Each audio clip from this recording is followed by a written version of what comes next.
Hello, Don Brooks with you again.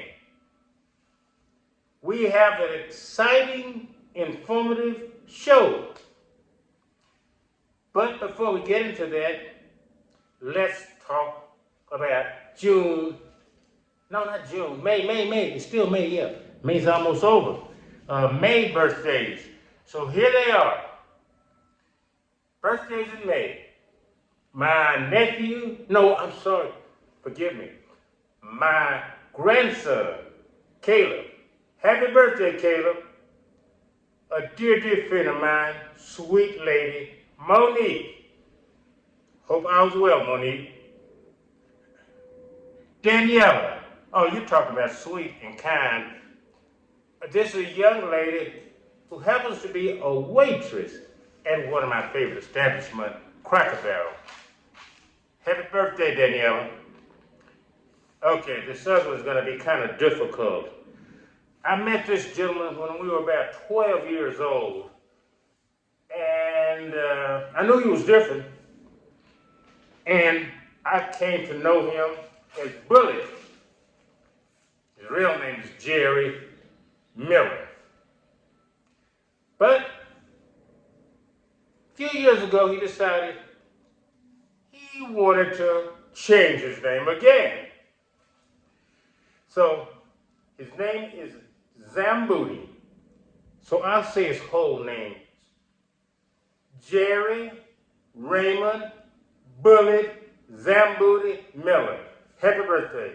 A wonderful person. Couldn't ask for a better friend. But he's crazy. Okay, who else do we have?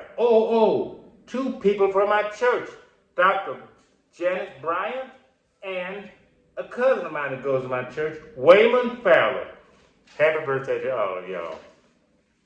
Speaking of birthdays, today is the birthday.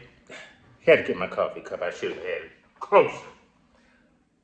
Today is the birthday of Malcolm X. Malcolm X. Malcolm X, I think most of y'all know about him, but just let me refresh your memory. He was a civil rights activist, leader. He was engaged in the civil rights until his death. He was different from most of the civil rights leaders because he just boomed. He came out and said things what other people tried to say in a more diplomatic way. That was the first Malcolm X. The name of this show is Malcolm X Then and Now. The first Malcolm X was calling for black separation. Doing your own thing. Having your own. Making your own. Now he did not necessarily say that we didn't need help because he believed, until the day he died, that this country owed reparation for our ancestors. And I believe that too, by the way. But we're not talking about me. We're talking about Malcolm X. The establishment was terrified of him and hated him because they said he preached hate. And you know what? Isn't that amazing today? Because you disagree and you voice your opinion, there are so many people that say you're preaching hate. No, he wasn't preaching hate. He was preaching self-worth and fair treatment and justice. And that word probably sums the whole thing up, justice. But Malcolm, he was a minister in the Nation of Islam, but he was getting real popular, especially among blacks and fearful among white people. So, the Honorable Elijah Muhammad, who was over the Nation of Islam then, silenced him. Now, a lot of people say he was silenced because he made some derogatory statements about John F. Kennedy, who had been assassinated. And that's true, he did. Cinnamon in it. You know I like my coffee with cinnamon in it. Gotta try it. He did do that. But a lot of people, me included, believed that he was silenced. When I say silenced, Elijah Muhammad told him he couldn't speak for, I don't know for how long. Malcolm eventually left the Nation of Islam. But before we get to that, he was silenced, and a lot of people think it was not necessarily because of President Kennedy. It was more because he was getting popular among blacks, and as I said, fearful among white people. So, Malcolm went to Mecca, went abroad, saw all different types of people, got a different perspective of religion and about life. He came back saying, hate is not necessarily about color. Hate is in your heart.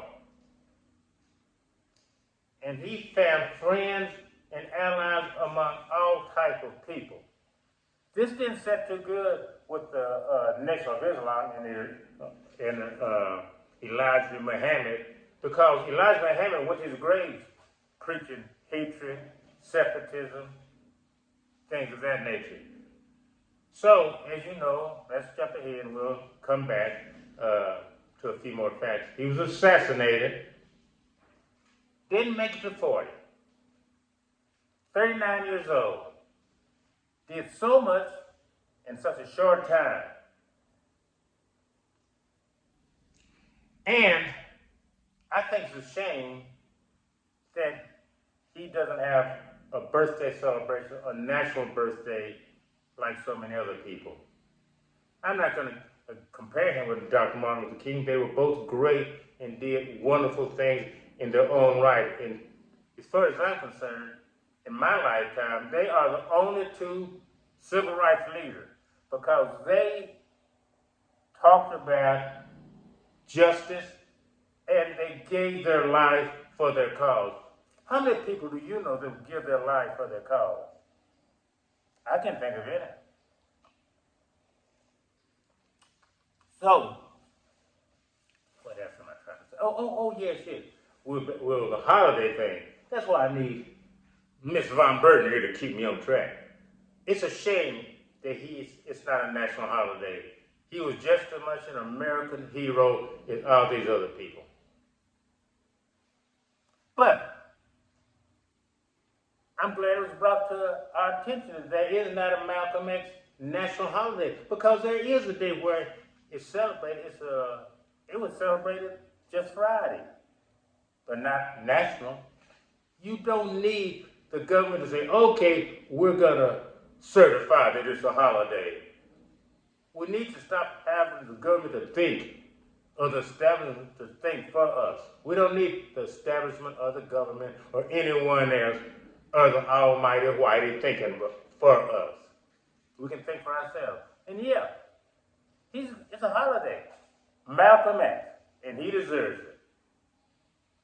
That's it. I'll be back. AJ.